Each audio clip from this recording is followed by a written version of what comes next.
welcome everybody, and welcome to Mindful Mondays. I am your host, Laura Cross, and we are all about providing holistic practices, resources, and connections to support you on your wellness journey. Have you ever been there in the afternoon? Maybe you got that mid-afternoon slump, felt like you had absolutely no energy, or wondered how to do it. Well, a lot of us get stuck sitting, whether it's driving in a cubicle, behind a computer, and we do an awful lot of sitting, which is not good for us. And that is why I have brought for you today our special guest, Lila Veronica. She has over 20 years of experience with mind, body, posture, and work. So, Lila, tell us how did you even get started into the mind body practice to begin with? Well, thank you, Laura. I appreciate being here, and I appreciate anybody who's listening and is choosing to, live a path of mindfulness and learn about being mindful. I spent the first 34 years of my life in my head. I'm a former academic, and I was always active. Exercise. I played t-ball and baseball as a kid, softball. I was a cheerleader. I danced. I danced for a couple semi-pro basketball teams. I've done all sorts of, aerobics training, weightlifting, coaching, but I still was in my head. And then what my little brother says, had an eat, pray, love moment. And I had an awakening, and I started becoming more conscious. And what I learned about a decade ago was that the body and the mind are connected. I had never thought about it before. I was going through a yoga teacher training and doing a lot of yoga, and the teachers were talking a lot about this. And so I started diving into the mind-body connection. I've always been practicing and teaching around the mind and around the body, but it was really, so like I said, for over 20 years, but it was really about a decade ago that I combined them. I would, work on my mind, work on my body, but I never did it together until I learned what mind body connection truly was. And my specialty is really going through the body, not just the mind. The mindfulness component is the body and the mind and the body. And that what that does is it really resonates into your energy. So you mentioned the late afternoon lull in the day, maybe from sitting too much, or from what you had at lunch that made you tired, or you're stressed. All of that stuff I've been able to get rid of in my own life, and also help lots of people all around the world get rid of, by integrating not just the mindset work, but also the body component. Yeah, that's also another very impressive thing, something you've got accomplishment you've got to be proud of, because I know you have helped people on all 7 continents, and I don't know too many people, that have done that. But maybe you can explain to us, because I know we're talking about dynamic posture. So what really is the difference between having a dynamic posture and just a posture? What gives that fast energy boost about the dynamic posture? Yeah, I love what you said. So I'll give you an example.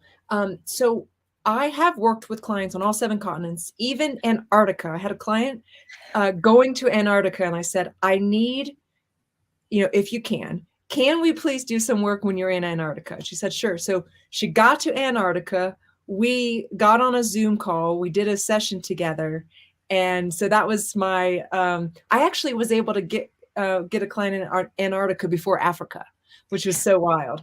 So anyways, what I taught her was dynamic walking. And I'll tell you what that is in a moment. But what she said from doing what I taught her how to do was that she was able to take in so much more of her experience in Antarctica. She was able to see more, feel more, experience more because of this. So dynamic posture is where we put the body into a physical form that's more as if you were in movement, as if you were jumping or leaping or hopping.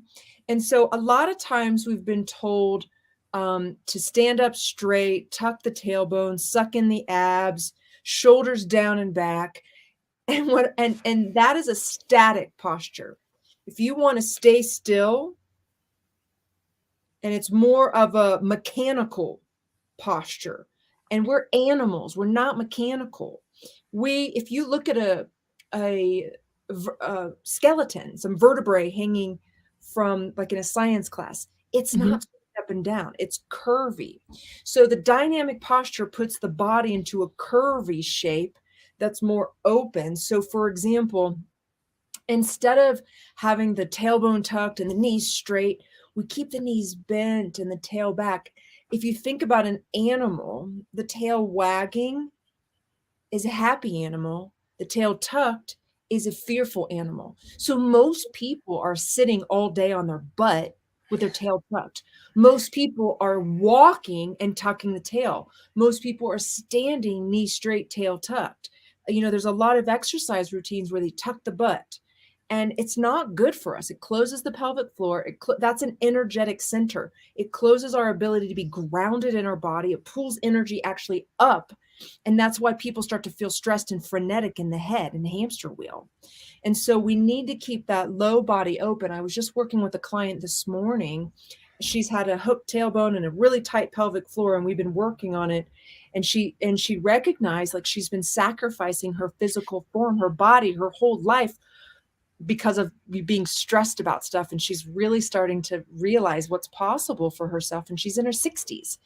And so the other piece is the shoulders. Instead of being the shoulders back and down, that closes off the back of the heart. The back is a very, they're big, strong muscles, and we need the back, if you think metaphorically, for the wings to spread. So if you're not going forward in life as big, as grand, as bold as you want, it might be because you're closing off the back of the heart. Any sort of trauma, any sort of thing we don't want to deal with, any sort of negative reaction, anything we like, oh, I'm going to have to deal with that someday, but I'm not going to deal with it today. We stuff it back in the back of our heart, in the back. And everybody knows that a lot of people have back problems. And a lot of it has to do with this static posture, this shoulders back, shoulder blades really coming in and crunching the back, the tailbone tucked, which diminishes the glute muscles. The glute muscles, the butt muscles need to come up instead of down to protect the low back. And so a lot of the back issues can be resolved by shifting into dynamic posture.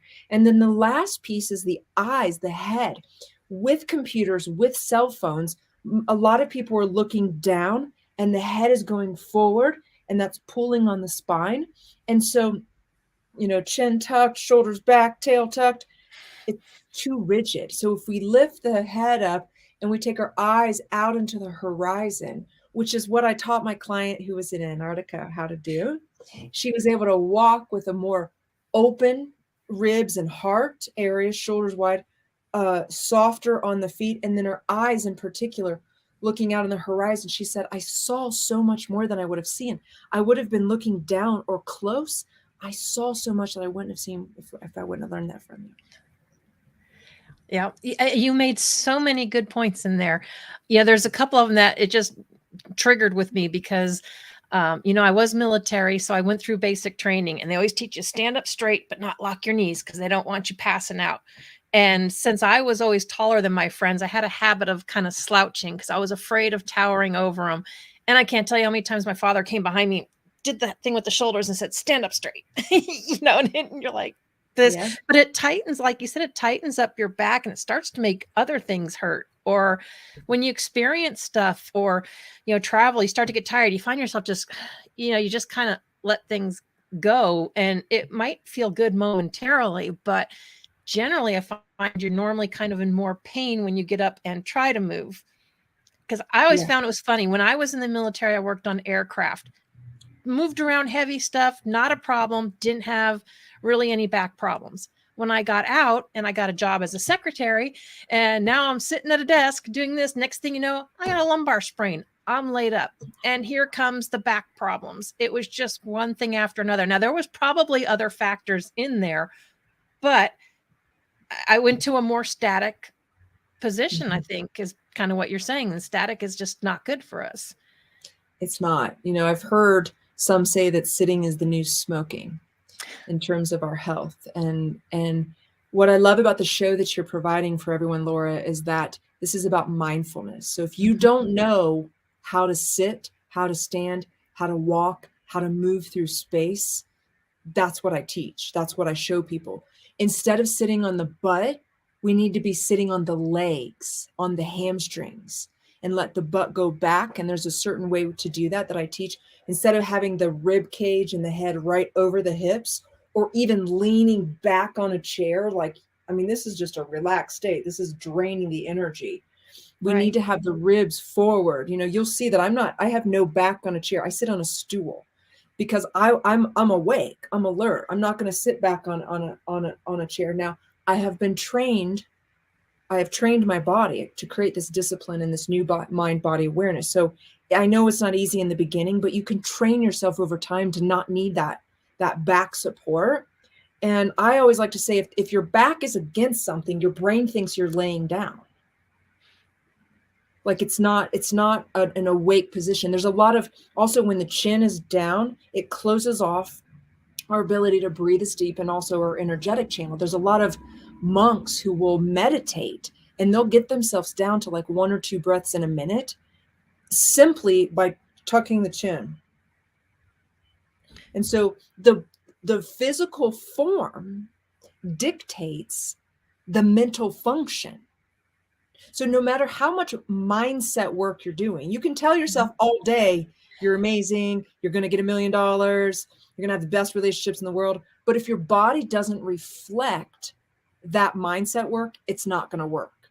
And so that's why I love what I do, because I love mindset work. I'm all about it. But unless you have the physical form that matches it, the energy won't be in alignment. You'll still be stuck in that cycle of problems. And I help people. I just got same thing off of a call with another client. And she said to me today, she said, I really love working with you because we can work on the body and the mind. We can talk things through that are going on and then work through the body. She was telling me about a client that she has that doesn't appreciate her. And I said, I feel like that's tightening your pelvic floor. She's like, it is. And so we actually worked on her mouth because she has a tendency to hold her mouth tight because the mouth and the pelvic floor are mirrors of each other. And so the neat thing is there's a lot of people that might be doing fitness. There's a lot of people doing mindset work, but there's not a ton of people doing both the mind and the body together. And without them together, you don't really get the massive results that you want. And I believe that to really be mindful, you have to be in your entire body. If you don't know what your pinky toe is doing, you're not mindful. Yeah, and that sounds kind of weird, but like you said, it's all connected. And I'm sure your client that you worked with, that probably not only helped her feel better or relaxed, but it's probably going to help her with that client. Because I've been to events too where, you sit there, you think you're putting on a good face, you might be in pain in your back, and someone asks you how you're doing. Oh, you're doing great. And they're like, yeah, it's not what your face or your body says. And people can normally tell, whether you think they can or not. It's a great point. People can tell. And whether they know it or not, whether they have a full understanding of something's wrong or not, there's an attraction. You're either magnetic or there's a repulsion. You're pushing people away. And I know that the more you're with yourself, the more your mind is in your body, the more other people want to be with you. The more that your mind is out of your body, so in the thinking state, in the avoidance of the pain maybe that you're having in your body, or just overthinking, you're actually pushing people away. People do not want to be around people who are thinking too much or disassociated from their body. A lot of people will come up to me and say things like, I don't know what you have, but I want some of it. Or I love your energy, Lila. Or I love how real you are. Or I've recently started hearing the word elegant a lot. People are like, you're so elegant. And I don't think of myself as elegant. It's not like something I think about, or I don't think about my energy being awesome. I just show up. And the reason they're saying those things, the reason they're coming in towards me, leaning in, they keep coming back. The reason my clients stay with me for so long is because that I'm with me, that I spend Now, this is the piece that I want to bring forward today for everybody, is that you have to spend the time to do it. So I know that people spend a lot of time sitting and you might have to drive and all that stuff, but you can still get up. You can still stop on the side of the road. I have clients who stop on the side of the road, do their little 10-minute exercise that I teach, because I teach, it's not going to take a bunch of time, but you got to take some time.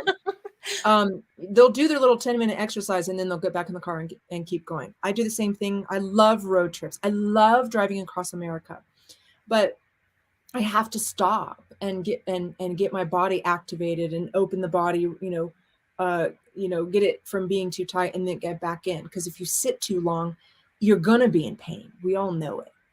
And so I'm going to suggest that whoever's listening, if you're sitting a lot, learn a practice, whether it be through me or somebody, where you can every hour at least get up and do something, do an exercise routine.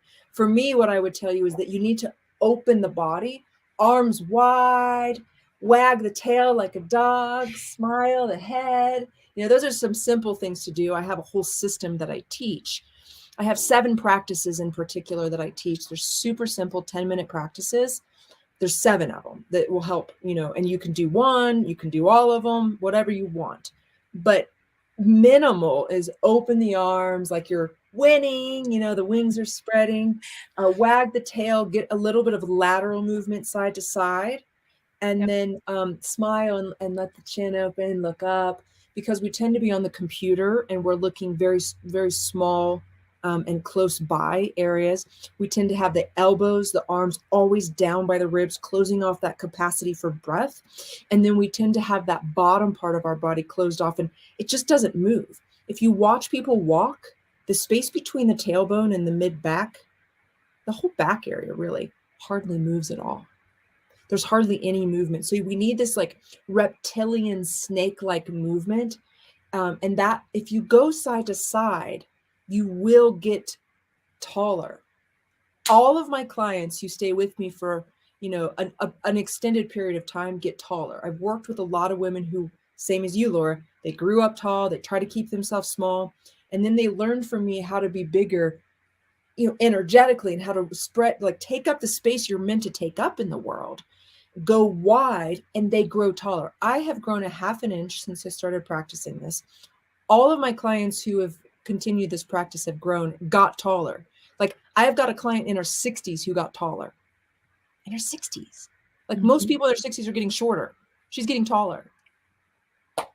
And that is totally opposite of what everybody says. It's like, oh, well, you shrink when you get older, you start getting, it's like, well, you don't have to unless you sit back and, accept it. And yeah, I've always told people, I'm like, you need a Lila.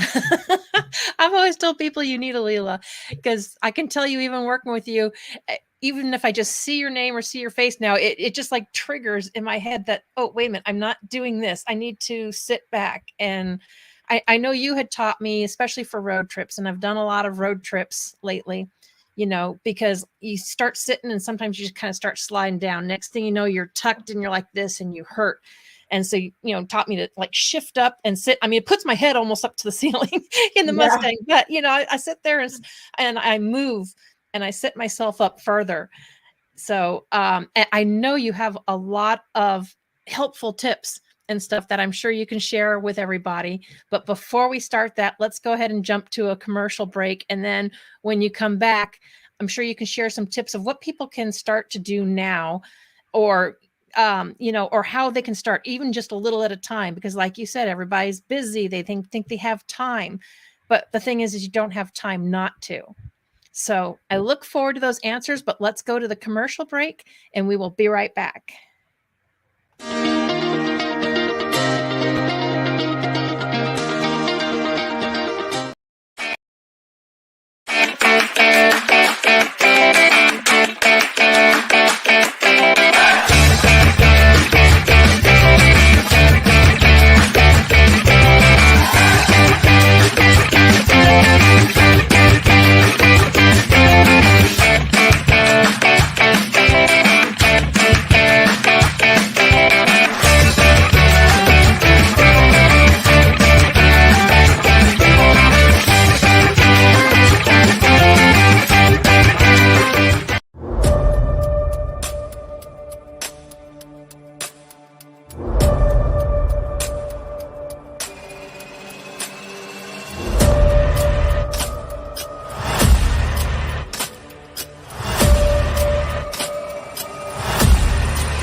I'm Julianne Meyer, the host of Own Your Wellness, and you can watch my show on Mondays and Thursdays from 4 to 5 p.m. Pacific on Achieve TV right here on E360 TV. Remember, there's more to health and wellness than broccoli and burpees.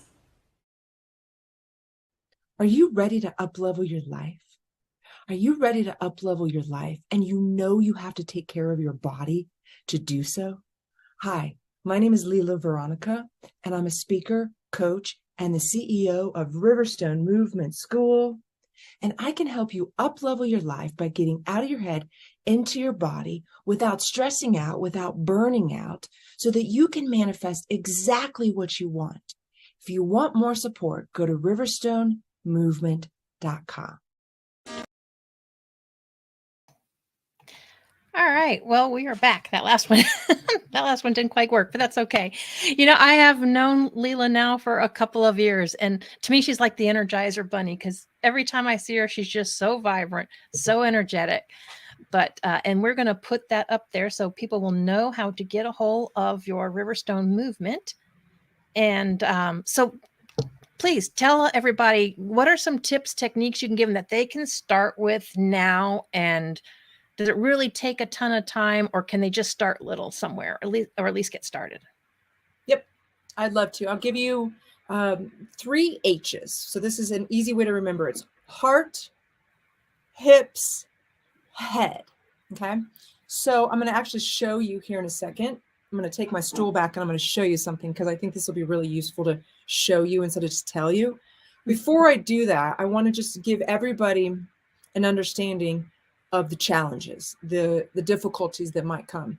So first of all, from a mental standpoint, you're going to think this is hard. I can't do this. This is awkward. This is weird. Okay. If it's not weird, you're not doing it right. If you feel like you're good at this right away, you're probably doing it wrong. So I know that you've been in a tendency, you've trained your body with your mind to do one thing, and now you got to change it. So I same thing. I work with a lot of women who are in their, say, late 50s, early 60s, and they're in that transitional period, and maybe they're empty nesting, and they're like postmenopausal. There's some sort of new energy that they're bringing forward in the world, and they want to stay vibrant. I work with a lot of women who are almost 60, and they say, I want to be in the best shape of my life by the time I'm 60. And they're not there, and I help them get there. And so if a woman who is 60 years old can change the way she walks, sits, stands, and move through space, you can too. I don't care how old you are. I've worked with everyone, everything from 11-year-olds to men in their 80s. And so you can change if you want to. The mind will give out before the body.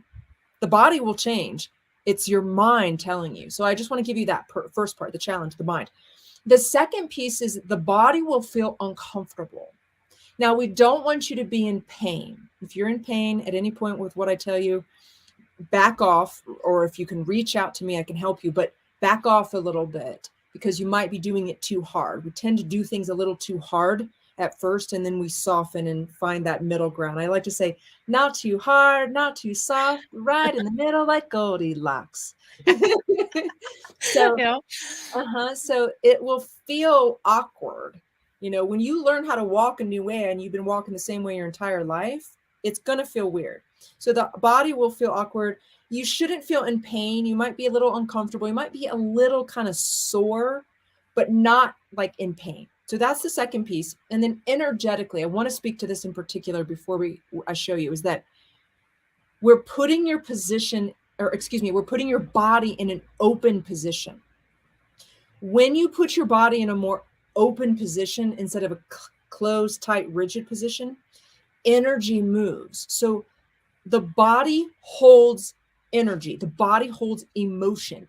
The issues are in the tissues. So I just want to bring this forward. Anybody who starts to do what I'm going to tell you today, I'm just going to show you a little bit, but if you start to do this or any more, you might have an emotional response. You could feel super jazzed, like you said with me, I'm like super Energizer Bunny, You also could feel sad. You might feel like I have a client who she said, I keep crying for no reason. I said, it's okay. Let it out. You don't even need to make meaning out of it. Some reason the body needs to release. We're opening the body. Let the tears flow. It's okay. You might feel anger, irritation, frustration for no reason. You might know, you may not know. So I just want to give you that. Your mind's going to tell you this is awkward, weird. I don't like it. Your body's going to feel awkward and maybe uncomfortable. And then your emotions might feel different than what you're used to. So before I show you, I just want everybody to know that, because if you experience that stuff, it's very typical. So I'm going to take my stool and back up and show everybody how to sit today. Would that be helpful? Yes, absolutely. Okay, so here's my stool. If you have a stool, you can use that. If you have a chair, either way, you can use that. So the first thing I'm going to show you is that I like to, in the beginning, grab your butt. It's okay to grab your butt. It's your butt, okay? So you grab your butt and you can sit it back. You want to think about your tail going back. You can even wag your tail if you want to be silly goose. If you want to be serious, you just sit it back. But what you want to do is you want to sit on your legs. So you can grab your butt. You can sit on your legs. Maybe you don't want to grab your butt. It's like, that's too much for me. Okay, that's fine. Sit on your legs. Biggest thing is, instead of sitting on the butt, tucking the tail, that's draining your energy and harming your back. Sit on your legs. Sit on your legs. Now I'm going to show you front view. Sitting on the legs. Inner thighs. Roll them in. Inner thighs, roll them in. What does that do? It opens the pelvic floor so that you're more rooted. You're going to feel your pelvic floor, which I'll tell you what that is in a second. The pelvic floor down. Instead of the pelvic floor tight and the butt down, you're sitting more on your pelvic floor, your bottom. This could feel weird at first. I understand. Also, what rolling the inner thighs in, it widens the glutes. It widens the butt. The sits bones go wider. The more wide and open you are down there, the more grounded you are, and the more energy flow you have in your body. So that's the first piece, is you take the hips back, you sit on the legs, roll the inner thighs in. The next piece is, so this is the hips area. We've got the heart, the hips, the head. Hips are open. Now you want the heart where your rib cage is. This is your breath, your life force energy. The more room you have for your breath, the more energy you have. And so you want to be mindful of how you're holding your ribs. I call it the heart area. It's easy to remember. You want this to be not over your hips, but just a little bit in front. Not so much that your back strains, but just a little bit, so that your rib cage, your heart, is in front of your hips. This is a dynamic position. Static position, heart over hips. Dynamic, which means in movement. You can be sitting in a dynamic shape so that you're in movement. You have energy flow, movement through your body. Heart in front of hips. With the heart, now this is weird for some people. Do it anyways. Keep your elbows away from the side. So we tend to work on the computer with the elbows down. We tend to drive with the elbows down. We always have the sides closed, and then the ribs start to collapse over time, and then the shoulder pain starts. There's a lot of reason people have shoulder issues. It's not necessarily the shoulder. It's the shoulder getting stuck to the rib area. The ribs need expanded. The ribs need to be open and lifted. And when that happens, the shoulders can float. If the rib cage is collapsed and compressed, the shoulders get stuck on the ribs. And so everything gets tight here. I've worked with a lot of people with frozen shoulder. We don't work on the shoulder. We work on the ribs. The more rib support you have from underneath, the more the shoulders can release. So elbows, if you're typing on the computer, if you're driving, anything, keep those elbows away from your heart, away from your ribs. If your elbows are in front of your ribs, your back is open. If your elbows are behind your ribs, your shoulder blades close and your back is tight. So this will help your back by keeping your elbows forward and wide. I know it's awkward at first, but I promise it'll feel good over time. If it's too much at first, just do it for a little while and then lower them back down. Train yourself a little bit and then lower it back down. So heart forward, hips back, and then your head. Lift the head up.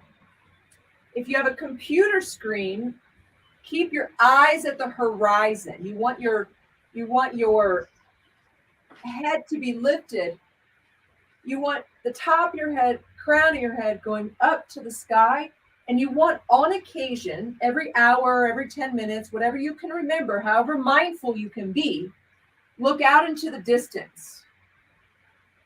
Imagine you're looking out into the sunset, the sunrise, a beautiful prairie, the mountain view. We all know it feels good. I saw you nodding your head.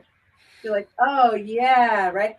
It feels good, which is a body response. It feels good when we look into the distance. So we know that's healthy. It feels good. So allow yourself all day long to do that. Continue to look out into the distance. That lifts the head, that sets the eyes back in the head more, and it aligns the spine. So heart forward, hips back, head lifted. Now I want to show you one thing standing, because if you stand a lot, so say you have a standing desk even, or somebody's like, oh, I got a standing desk, it still matters how you stand. If you stand static, tuck tail, elbows close, looking down, it's still, I don't care if you're sitting and standing, that standing desk ain't doing anything for you. You have a little bend in your knees. If you can't wag your tail, you're too tight, okay? Ribs forward, hips back, elbows wide, head lifted. So this is important no matter if we're sitting or standing. If you're standing and you have to be stillness, I'd recommend keeping your elbows forward, same thing, by either interlacing your hands like this, interlacing your hands like this. But basically, if your arms float down and back typically, you have to retrain them to go forward. So that's what I could suggest. I have a way to teach people how to walk, how to move through all planes of space, how to pick up your keys if you drop them, because that's where people usually get injured. It's not working out. It's the, oh, I dropped some, I picked it up, I hurt my back, right?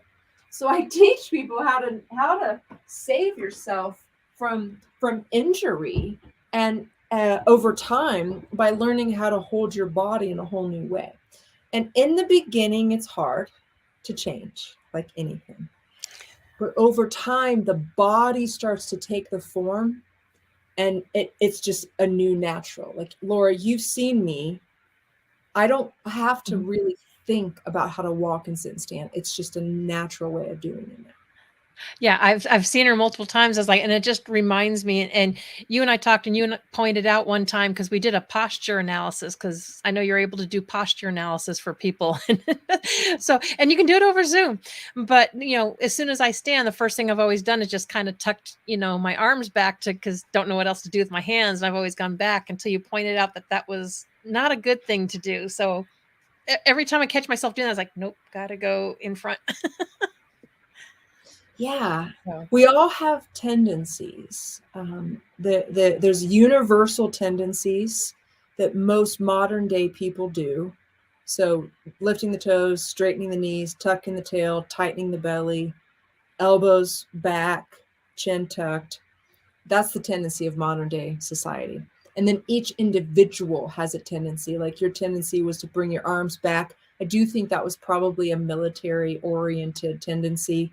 I have a client, a father-daughter client, who they're from Bosnia originally, and they live in London now. And in Bosnia, they were, stiff, arms back, keep it tight, legs together. And so for me to be able to teach them how to stand wide, arms forward, all this completely changed their life. Like, what I've been able to see from them, the girl has been able to beat. She's a tennis player, just by changing the way she sits, stands, walk through space. Does move on the tennis court differently as well. She's been able to beat and get gold in tournaments against girls who are 4 years older than her.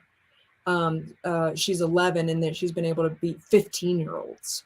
Wow. Yeah, and the father's been able to. He's now becoming a tennis coach himself, which he never planned on when we first started working together. He just wanted to be able to play tennis with his daughter and keep up with her, and because she's so good. And now he's not only be able to keep up with her, but he's getting his coaching certification to be able to be a tennis coach now.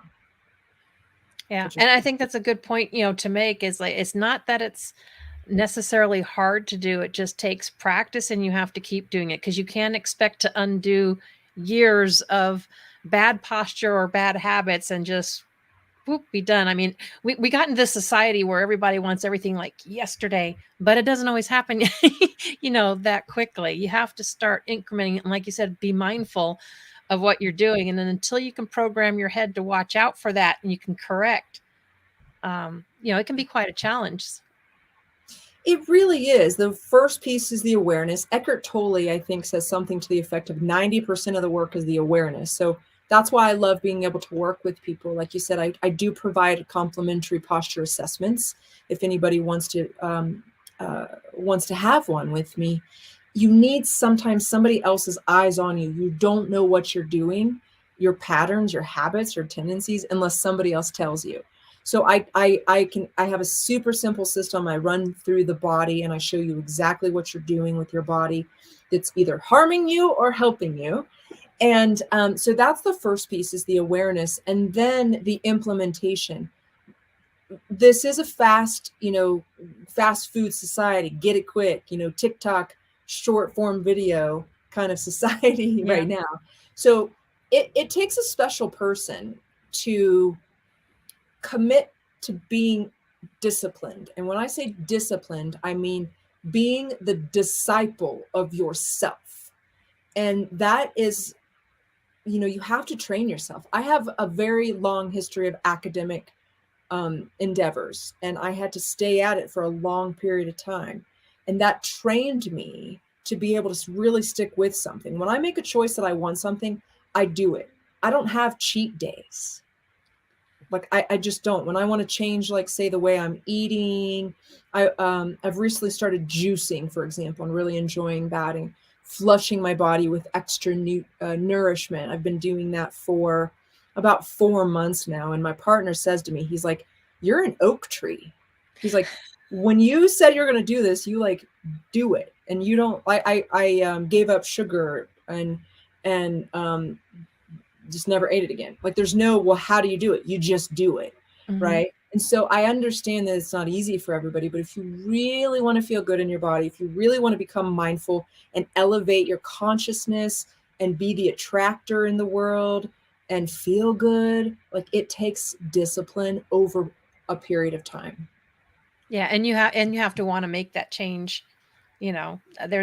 There's a lot of people that, there's so much you can do, but you have to really, like you said, want to make that change and stick with it. And you may not notice it, but like you said, your partner, but when you get people to start complimenting you this, then, obviously, something's affecting it, that's made that change.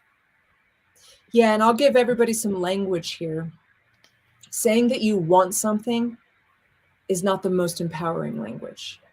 Saying that you choose something is the empowering language. Wanting is actually saying that you don't have something.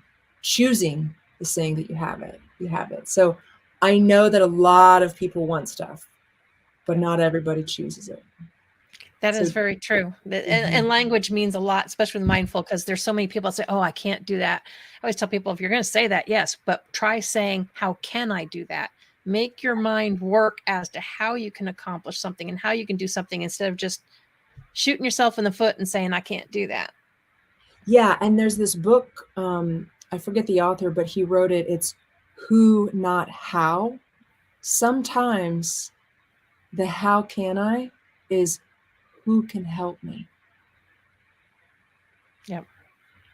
So don't try to do it alone always. It's not always easy. No, I've had I always lots say of, self-care yeah. is it's a journey that you have to take, but you don't have to take it alone. Having that support and others that can support you and help you along the way, I think is really huge for that. Yeah, I've had mentors almost my entire life.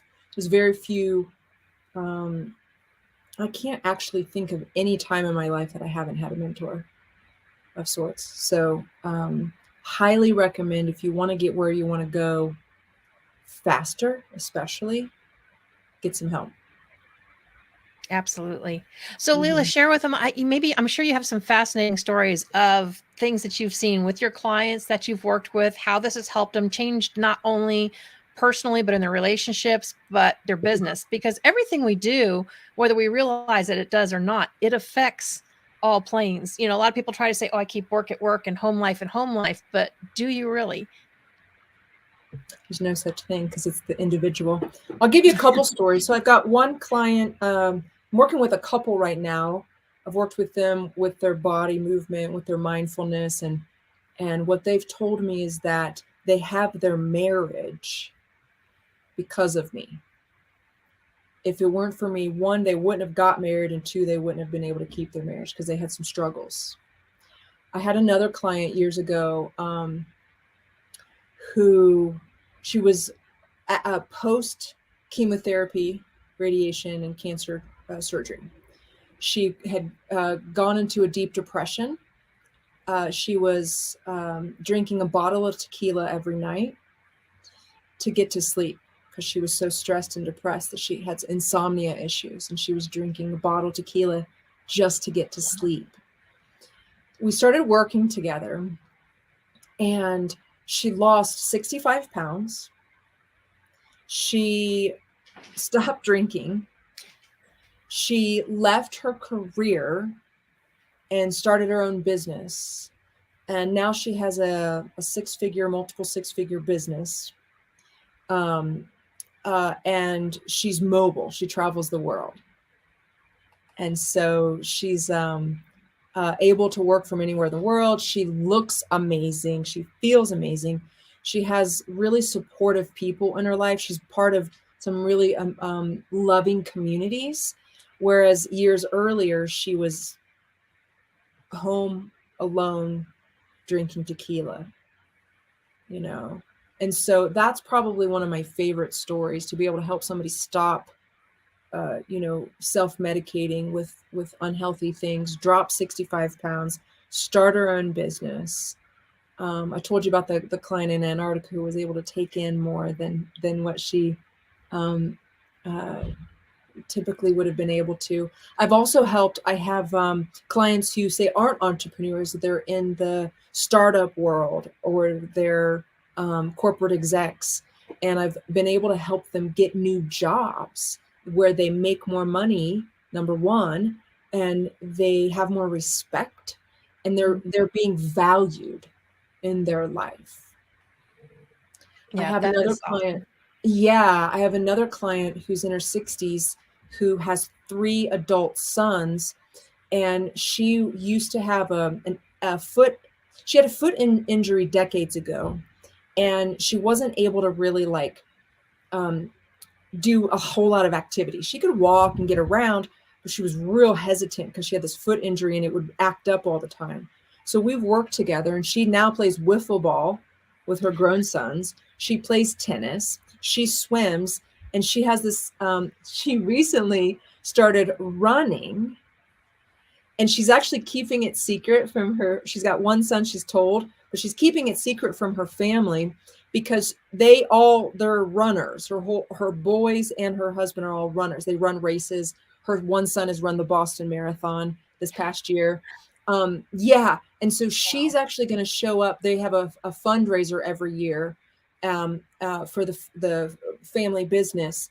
And she's going to show up and run the race, and nobody knows yet. So to That be is awesome. to be decades of the one to be next to everybody racing, and then she's going to show up and be in the race and showing everybody that, it really warms my heart. It really does. A big part of taking care of your body and being mindful in your body is that you value yourself more. You own your worth. And when you do that, it feels different. It really, it brightens you up in the world. Yeah, absolutely. And if you can't tell, it just resonates out of you. But that's one thing I've always loved about you, because you and I are both very heart-based people. And, I know you're a heart-based coach. And so share with everybody. I went ahead and put the lilaveronica.com. That is the best way for them to get a hold of you, whether coaching or whatever. Because like you said, it's a mind, body, and if you're an entrepreneur, and I know we have a lot of entrepreneurs that watch this channel, your posture and the whole mind body connection is huge and really plays into your success as well. It really does. I like to say how you move through the world is how the world moves through you. So if you're not getting what you want from the world, then you're not showing up in the world in a way to receive what you want. And so the body is the number one 3D thing that we get. We come here with a body, we leave with a body. That's it. And so if you're not taking care of this atomic matter flesh suit, you're not going to get the 3D money part. Like it's directly related. The body and the wealth, it's directly related. And I've seen it over and over and over. I've helped tons of people create 6 figures, multiple 6 figures in their businesses through not only strategy is important, but also the body. If you know how to show up in your body and know how to not release stress in your body, everything changes in terms of your wealth creation. And so, yeah, Lila Veronica, the lilaveronica.com. I also have a complimentary training that if anybody wants to get a feel of my energy and how I teach this body stuff, you can always go to Body with Lila, Lila, bodywithlila.com. Wonderful. And so the Riverstone Movement, so that is a school that you do. So I believe, tell us about their options. I know you do a movement challenge. I think you have a membership. Tell some people some more about how they could get involved with you and learn how to move more dynamically. Yeah, so Riverstone Movement School is the umbrella of the mindful movement offerings that I provide. Bodywithlila.com, where if you go there, get the complimentary training, you'll get an example of what I teach. What I learned was that people said 2 things. 1, I don't have enough time. And 2, I struggle with consistency. So I created a way for you to do mindful movement in not very much time. They're 10 to 15 minute practices. And I also created a way for you to stay consistent. So I offer 42-day challenges quarterly. The next one starts in October. I offer a monthly membership, so where we practice 3 weeks out of the month. I also offer private coaching support to teach you the mindful movement in case you have a variable schedule and you can't make it to the community classes, or you like to be more private.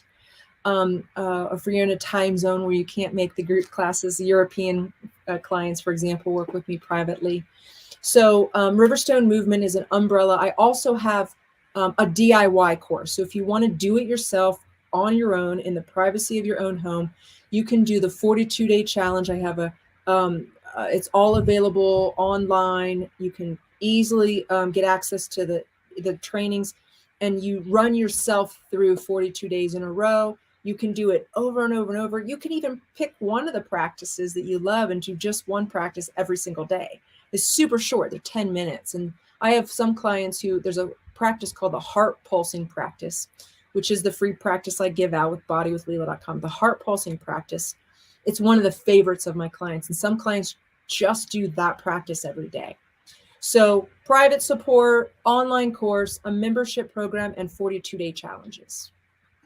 That is awesome. And I know I have the DIY, and I'm guilty. I love the DIY. I've done the first week, but I need to what I really need to do is the 42-day challenge and be involved, because that'll be more accountability, because I'll know someone will be on me if I'm not showing up.